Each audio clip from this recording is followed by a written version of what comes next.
Tank India से आप share बाजार के बारे में 3 बातें सीख सकते हैं। पहली कि शार्क्स किसी भी कंपनी में कैसे इन्वेस्ट करते हैं, कौन से वो पैरामीटर हैं वो जो देखते हैं। दूसरी बात, वो वैल्यूएशन कैसे डिसाइड करते हैं, मतलब आप कैसे डिसाइड कर सकते हैं कि कोई शेयर का प्राइस क्या होना चाहिए। और तीसरी बात कि कम से कम प्राइस पे कैसे वो इसमें डील ले सकते हैं। तो उससे हम सीखेंगे कि कैसे कम से कम प्राइस पे हम शेयर को खरीद सकते हैं। ये तीनों बातें देखेंगे शार्क टैंक इंडिया से हम एक एग्जाम्पल के तौर पे। तो वन बाय वन स्टार्ट करते हैं, वीडियो को ज़्यादा खींचते नहीं, आपका टाइम वेस्ट किए बिना शुरुआत करते हैं। तो ये एक लेडी आई थी जिनके प्रोडक्ट का नाम है FAE beauty official, fair and equal beauty official. तो ये मेकअप के कुछ सामान बनाते हैं। तो उसके ऊपर शार्क्स ने कैसे रिएक्ट किया और इनकी कंपनी को कैसे एनालिसिस किया और उससे हमें क्या सीखने को मिलता है, वन बाय वन स्टार्ट करते हैं। तो सबसे पहले शार्क्स किसी भी कंपनी में इन्वेस्ट करने से पहले 5 बातों का ध्यान रखते हैं जो कि आपको भी देखनी चाहिए किसी भी शेयर में इन्वेस्ट करने से पहले। तो आप क्या कर सकते हैं, उस शेयर का सेम डेटा screener.in पे जाके देख सकते हैं जो अभी हम डिस्कस करने वाले हैं। तो पहला डेटा है सेल्स ग्रोथ। पहला जो पॉइंट है जो आपको देखना है वो सेल्स ग्रोथ है। तो जब शार्क्स डिस्कस करते हैं कंपनी के बारे में तो वो भी जानना चाहते हैं कि सेल्स के नंबर बताइए, सेल्स के नंबर क्या है। तो इस कंपनी के सेल्स के नंबर आप देखिए, 2021 में 30 लाख का सेल्स कर रही थी और वो बढ़ के 70 लाख, फिर 3.3 करोड़ और उसके बाद 7 करोड़ और अभी इस साल में अब तक 10 करोड़ का सेल्स हो चुका है। बाद में इन्होंने बताया कि इस साल में 22 करोड़ का नेट सेल्स होने वाला है। तो आपको क्या सीखने को मिला इससे? पहली बात कि सेल्स ग्रोथ देखनी है किसी भी कंपनी में। जब आप एनालिसिस करो तो सबसे पहले आपको क्या देखना है, सेल्स में ग्रोथ आनी चाहिए। कि जितनी ज़्यादा ग्रोथ आएगी उतना अच्छा है, क्योंकि कंपनी उतना ज़्यादा बेटर एक्सपेंड कर रही है, आप उसके प्रोडक्ट ज़्यादा बिक रहे हैं, उतने ज़्यादा सर्विसेज या प्रोडक्ट। तो सबसे पहली बात है सेल्स ग्रोथ देखना है। दूसरी बात है आपको प्रॉफिट ग्रोथ देखना है कि इस कंपनी ने देखो प्रॉफिट नहीं किया था, -80 लाख का लॉस था।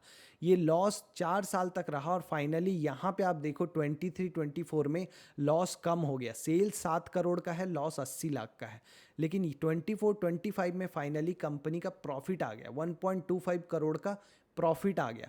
लॉस कम हो रहा था और फाइनली कंपनी ने प्रॉफिट दिखाया। ये सेम कहानी है जोमेटो की। जोमेटो का अगर आप screener.in पे प्रॉफिट देखोगे तो वो निगेटिव था, फिर जीरो हुआ, फिर पॉजिटिव हो गया। जैसे ही पॉजिटिव हुआ शेयर रॉकेट हो गया। शेयर 70 के प्राइस पे था जब जून 23 में शेयर का जो प्रॉफिट था, जो कंपनी का जो प्रॉफिट था वो जीरो हुआ और उसके बाद से कंपनी ने प्रॉफिटेबल कंपनी बन गई। इसको बोलते हैं turn around. Company turn around हो गई, पहले लॉस कर रही थी अब फायदे में आ गई। तो आपको देखना है कि कोई कंपनी का प्रॉफिट, अगर वो ऑलरेडी प्रॉफिट में है तो उसका प्रॉफिट कितने परसेंट से बढ़ रहा है। जितना ज़्यादा परसेंट से बढ़ेगा उतना अच्छा है। तो दूसरी चीज़ जो आपको देखनी है वो क्या है, प्रॉफिट। अब तीसरी चीज़ जो आपको देखनी है वो है यूनिट इकोनॉमिक्स, मतलब प्रॉफिट मार्जिन कितना है। मतलब अगर मैंने 100 रुपये में कोई प्रोडक्ट बनाया तो मेरे पास फाइनली घर में कितना बचा। सारे जो बिजनेसेस होते हैं, या अनुपम की भाषा में बोलें जो धंधे होते हैं, वो जो है वो उनका फाइनल मकसद यही होता है कि फाइनली आपके पास कुछ बचे। तो जो भी शेयर्स आप खरीदते हैं शेयर मार्केट में, उसके पीछे जो बिजनेस है उसमें कितना प्रॉफिट मार्जिन है। मतलब अगर वो 100 रुपये का सामान बना रहे हैं तो 15% क्या उनके घर में बच रहा है। तो शार्क्स जो चीज़ देखते हैं वो है यूनिट इकोनॉमिक्स, मतलब कितना आपने GST दिया, कितना आपका डायरेक्ट कॉस्ट है, कितना आपका इनडायरेक्ट कॉस्ट है। मतलब आप ट्रांसपोर्ट जब करते हो तो कितना कॉस्ट लगता है आपको, या और किसी तरीके से आपके खर्चे होते हैं कि आप जो पैकेजिंग करते हो, जो बॉटल्स बनाते हो, जो रैपर्स बनाते हो, उसमें कितना कॉस्ट होता है। ये सब करने के बाद आपके पास फाइनली कितना बचता है। अगर ज़्यादा पैसे बच रहे हैं तो मतलब बहुत अच्छी बात है। जैसे जीरोधा जो ब्रोकर है उसका रेवेन्यू था इस साल का 9,000 करोड़ और उसका जो प्रॉफिट था वो था 4,500 करोड़। मतलब उसका जो 50% जो रेवेन्यू था उसका प्रॉफिट हो गया सेल्स का। मतलब आप समझ रहे हो कि उसका प्रॉफिट मार्जिन 50% है। लेकिन यहाँ पे ज़्यादातर कंपनीज का अगर 50% भी हो प्रॉफिट मार्जिन तो बहुत अच्छी बात होती है। तो आपको देखना है थर्ड जो चीज़ है वो है प्रॉफिट मार्जिन। तो सेल्स ग्रोथ, प्रॉफिट मार्जिन और प्रॉफिट ग्रोथ।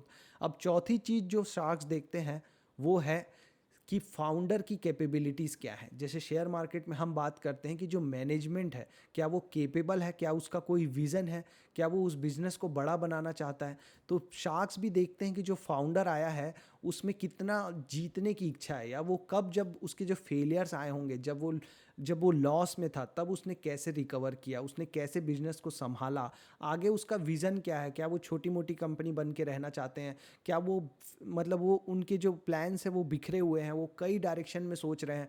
आपने देखा होगा बहुत सारी कंपनीज जो बहुत सारे प्रोडक्ट्स लॉन्च कर देते हैं, तो शार्क्स उनको क्या सलाह देते हैं कि आप एक कंपनी पे फोकस कीजिए। इस तरीके से फाउंडर का माइंडसेट देखा जाता है।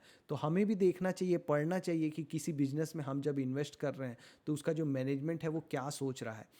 और लास्ट होता है मार्केट साइज, मतलब जिस प्रोडक्ट को, जिस सर्विस को जो कंपनी सेल कर रही है वो कितना बढ़ सकती है।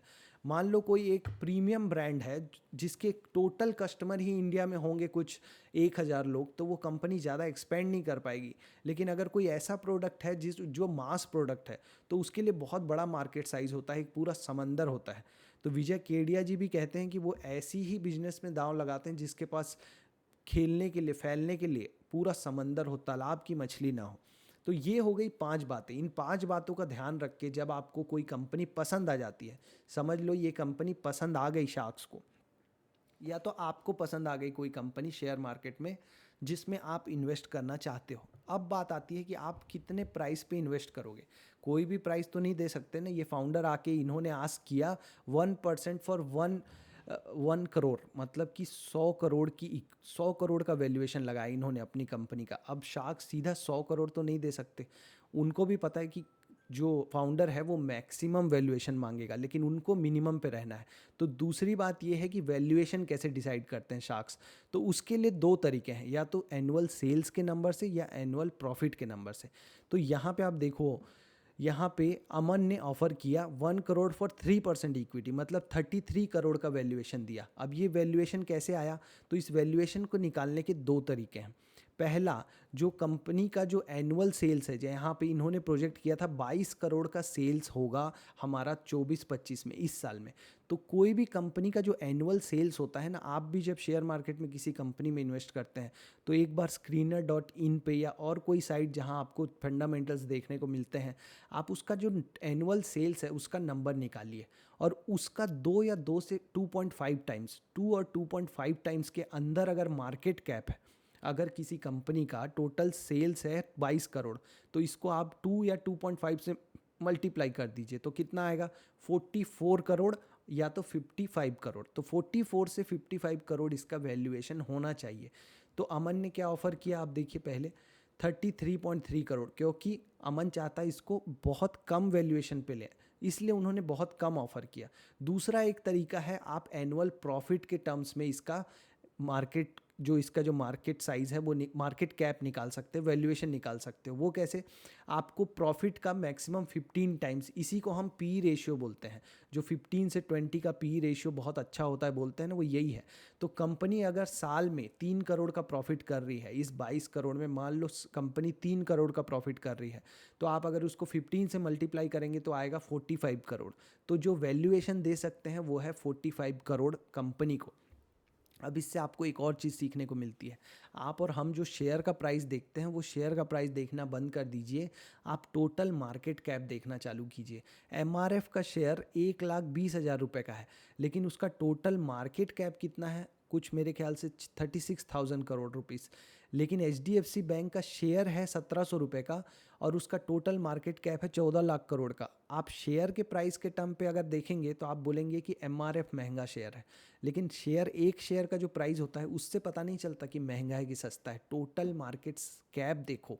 जैसे यहाँ पे क्या बात हो रही है कि 22 करोड़ का सेल्स है, तो अमन ने 33 करोड़ में पूरी कंपनी का वैल्यू लगा दिया, मतलब 33 करोड़ रुपए में आप पूरी कंपनी खरीद सकते हो। तभी 3% इक्विटी शेयर खरीदने के लिए 1 करोड़ रुपए लग रहे हैं।